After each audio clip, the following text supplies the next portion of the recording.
Welcome back মা online technically সকল দর্শক আরেকবার স্বাগত। আর একটা নতুন ভিডিও নিয়ে চলে এসেছি। তো তোমরা ভিডিও থাম্বনেল দেখে বুঝতে পেরেছো আজকে আমি কোন টপিক নিয়ে আলোচনা করতে চলেছি।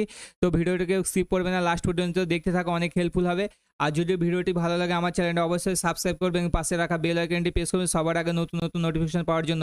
আজকে আমি দেখাবো সিভিল ডিফেন্সের ট্রেনিং তোমরা কোথা থেকে করবে, বা সিভিল ডিফেন্সের ট্রেনিং তোমরা কিভাবে করবে এবং কোথায় গিয়ে ফর্ম জমা দিতে হবে, বিস্তারিত এই ভিডিওর মাধ্যমে বলবো। এবং যে নোটিশটি, শর্ট নোটিশটি প্রকাশিত হয়েছে সেটা কতটা সত্যতা সেটা আমি বলবো এই ভিডিওর মাধ্যমে, বা তোমরা কোথায় এই ফর্মটি জমা দেবে এবং কি কি ডকুমেন্টস লাগবে, এবং সিভিল ডিফেন্সের সার্টিফিকেট তোমার কেমন দেখতে হয়, এবং সিভিল ডিফেন্সে যারা ট্রেনিং করেছে তাদের ভিডিওর মাধ্যমে সমস্ত কিছু দেখাবো। তো তোমরা এই ভিডিওটাকে স্কিপ করে লাস্ট পর্যন্ত দেখতে থাকো, অনেক হেল্পফুল হবে।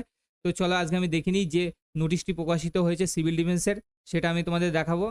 তো এটা হচ্ছে আমাদের মূল নোটিশ। নোটিশটি প্রকাশিত হয়েছে। তো কোন ডিস্ট্রিক্টের ছেলেরা এটা অ্যাপ্লিকেশন করতে পারবে সেটাও আমি বলবো। দেখো এখানে লেখা আছে government of West Bengal, office of the district magistrate এবং নদিয়া, এবং disaster management and civil defence section Krishnanagar Nadia. তো এটা হচ্ছে নদিয়া ডিস্ট্রিক্টের ছেলে মেয়েদের জন্য এই নোটিশটি প্রকাশিত হয়েছে। ঠিক আছে, এখানে অফিসিয়াল যে মেল আইডি সেটা এখানে দেওয়া আছে, অফিসিয়াল মেল আইডি, এবং অফিসিয়াল যে কন্ট্যাক্ট নাম্বার সেটা দেওয়া আছে। এখানে বিজ্ঞপ্তিটা কি বলেছে সেটা আমি দেখবো এখন।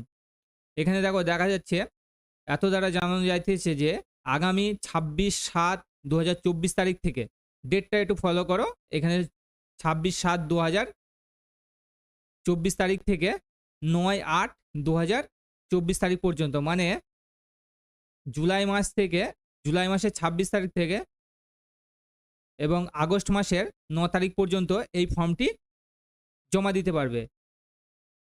পর্যন্ত সরকারি ছুটির দিন ব্যতীত, মানে যে দিন সরকারি ছুটি থাকবে বা সেই দিন কাউন্ট হবে না, এবং সকাল 11টা থেকে বিকেল 4টে পর্যন্ত এই ফর্মটি জমা নেওয়া হবে।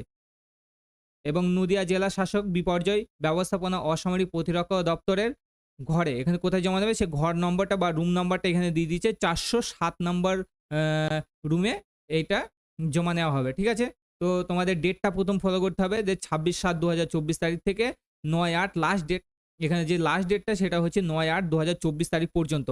এই তারিখ মধ্যে তোমাদের জমা দিতে হবে, এবং 11টা থেকে 4টের মধ্যে তোমাদের জমা দিতে হবে, এবং অফিস যে ছুটির দিন সেটা কিন্তু বাদ যাবে।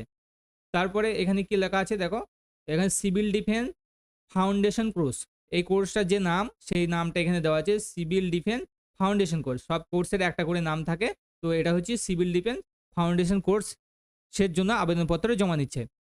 তারপরে তোমাদের কি করে এখানে দেখো দিয়েছে আবেদনের জন্য আবেদনকারীর প্রয়োজনীয় যোগ্যতা, বা তোমাদের যোগ্যতা বা কি কি লাগবে সেটাই এখানে দেওয়া আছে। তো তোমাদের যোগ্যতা কেমন কি লাগবে চলো দেখে নিই। তো দেখো এখানে কি দেওয়া আছে, 1 নম্বরে যেটা দেওয়া আছে মাধ্যমিক পাস হতে হবে, অবশ্যই কিন্তু তোমাকে মাধ্যমিক পাস হতে হবে, এবং 1/1/2024 তারিখের অনুযায়ী বা এত সালের অনুযায়ী তোমাকে 18 বছর বয়স কিন্তু অবশ্যই হতে হবে। এবং কি আর একটা কি দিয়েছে, নদিয়া জেলার স্থায়ী বাসিন্দা হতে হবে, বা অন্য কোনো ডিস্ট্রিক্ট হলে হবে না। ঠিক আছে, এটা শুধু নদিয়া জেলার ছেলে মেয়েদের জন্যই এই ফর্মটি জমা নেওয়া হচ্ছে, বা এই ট্রেনিংটি নদিয়া জেলায় হচ্ছে। এবং সুস্বাস্থ্যের অধিকারী হতে হবে, বা তোমাকে শারীরিকভাবে সুস্থ হতে হবে। কোনো আবেদনপত্র বা কি কি ডকুমেন্টস তোমাদের লাগবে সেটা এখানে জমা দেওয়া আছে, বা নকল বা জেরক্স কপি যেটা তোমাদের লাগবে সেটা কিন্তু এখানে জমা দিতে হবে। এখানে মাধ্যমিকের অ্যাডমিট কার্ড তোমাদের লাগবে, মাধ্যমিকের অ্যাডমিট কার্ড। তারপরে হচ্ছে মাধ্যমিক পাস শংসাপত্র বা বোর্ড সার্টিফিকেট তোমাদের যেটা আছে সেটা তোমাদের দিতে হবে, এবং জাতিগত শংসাপত্র বা SC ST OBC বা অন্য কিছু যদি থাকে সেটা তোমাদের এখানে দিতে হবে। ঠিক আছে, যদি থাকে তাহলে দিতে হবে, বা ভোটার কার্ড দিতে হবে, ভোটার কার্ড। আবার এখানে দেওয়া আছে স্থায়ী বাসস্থান সংক্রান্ত শংসাপত্র বা বাসিন্দা সার্টিফিকেট, যেটাকে আমরা বলি পঞ্চায়েতের বাসিন্দা সার্টিফিকেট, সেটা এখান থেকে দিতে হবে।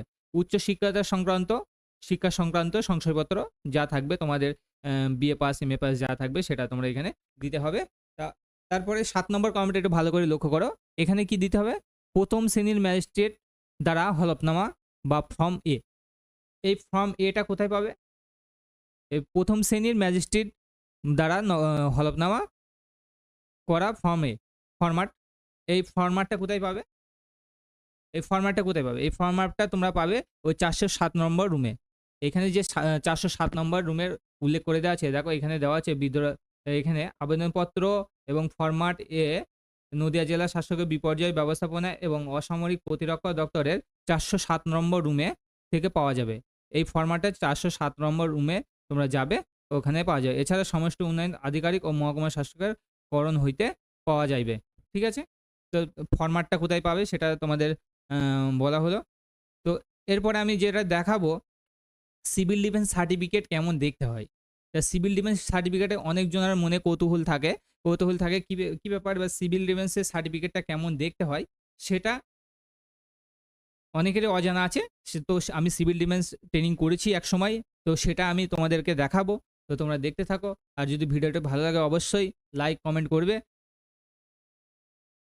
তো এটা হচ্ছে আমার সিভিল ডিফেন্স ট্রেনিং সার্টিফিকেট। দেখো আমি যে ট্রেনিংটা করেছিলাম সেটা হচ্ছে আমার এটা বেসিক সিভিল ডিফেন্স ট্রেনিং। ঠিক আছে? এটা হচ্ছে basic civil defence training. Basic মানে প্রথম শ্রেণীর যে সিভিল ডিফেন্স যে ট্রেনিং হয় সেটা কিন্তু একটা বেসিক সিভিল ডিফেন্স ট্রেনিং বলে। এখানে আমি প্রাইভেসির জন্য আমার যে সার্টিফিকেট নাম্বার সেটা আমি একটু হাইড করেছি এবং নাম যেগুলো আছে সেগুলো একটু হাইড করেছি। সার্টিফিকেট ট্রেনিংটা কত দিনে হয়েছিল? 12/2/2019 তারিখ থেকে 16/2/2019 তারিখ পর্যন্ত। তার মানে 4 দিনের একটা ট্রেনিং হয়েছিল। 4 দিনের একটা ট্রেনিং হয়েছিল। আমি এটা 2019 সালে এই ট্রেনিংটা করেছিলাম। ঠিক আছে? তারপরে এই ট্রেনিংয়ের পর আরেকটা ট্রেনিং করা যায়, বা এরপরে এই সার্টিফিকেটের বেসিসে তারপরে তোমরা আরেকটা ট্রেনিং করতে পারবে। তো প্রথম শ্রেণীতে তোমার যদি সার্টিফিকেট না থাকে তো তোমরা পরবর্তী যে সার্টিফিকেটগুলো সেগুলো তোমরা করতে পারবে না। তো আমি আরেকটা ট্রেনিং করেছিলাম আপাদা মিত্ররাও। ঠিক আছে? এটা হচ্ছে তার সার্টিফিকেট।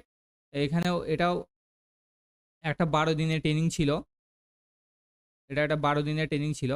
তো এখানে লেখা হচ্ছে government of West Bengal, department of disaster management and civil defence. তো এখানে আমার যে নাম সেটা এখানে নাম ছিল, আমি এটা হাইড করেছি। তো এটা একটা 12 দিনের ট্রেনিং ছিল। ঠিক আছে?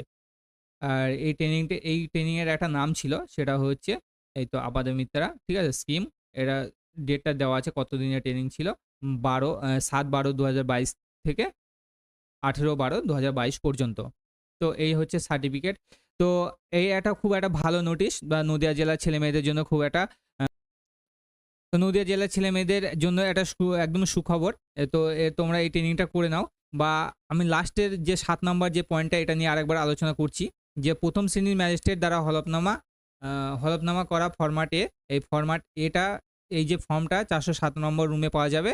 আর এটা দিয়ে কি করতে হবে, তোমাদের একটা এফিডেভিট করতে হবে, বা সেটা তোমরা কোর্টে গিয়ে বা কোনো একটা উকিলকে দিয়ে সেই এফিডেভিটটা তোমরা প্রথম শ্রেণীর যে ম্যাজিস্ট্রেট যারা হলফনামা বা ফরম্যাটে সেটা দিয়ে একটা এফিডেভিট করতে হবে। ওই এফিডেভিটের সাথে এইগুলো একসাথে ওই ফর্মটা যেখানে তোমরা আবেদনপত্র জমা দেবে তার সাথে কিন্তু এটা জমা দিতে হবে। তো যদি ভিডিওটি ভালো লাগে অবশ্যই আমার চ্যানেলটি সাবস্ক্রাইব করবে এবং পাশে থাকা বেল আইকন প্রেস করবে সবার আগে নতুন নতুন ভিডিও পাওয়ার জন্য।